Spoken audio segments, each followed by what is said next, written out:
Tiniyak ng Department of Energy na sapat pa rin ang supply ng kuryente sa bansa at maliit ang tsansang mag-brownout sa gitna ng napakainit na panahon. Mula sa Quezon City, may ulat on the spot si Victoria Tulad. Victoria?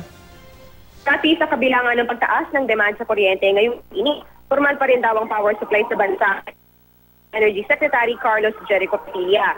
Sa ngayon, umaabot sa 9,000 hanggang 10,000 megawatts ang supply ng kuryente. Hindi pa umano kabilang dyan ang kuryente na maaaring makuha mula sa ILP o Interruptible Load Program.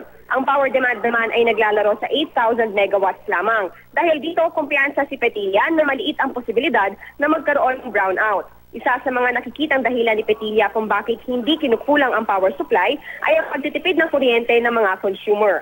Kumonti rin daw ang mga nagsasarang planta dahil maaga pa lang isinasailalim na ang mga ito sa preventive maintenance. Mas naghigpit daw kasi ang DOE sa mga planta ngayon. Inaasahan ng ahensya na magtatagal ang summer months hanggang sa Hulyo ayon na rin sa abiso ng Pag-asa. Kaya nakikiusap si Petilla sa mga consumer na ipagpatuloy ang power conservation. At yan muna ang latest mula sa Quezon City. Balik sa iyo, Rafi. Maraming salamat, Victoria Tulad.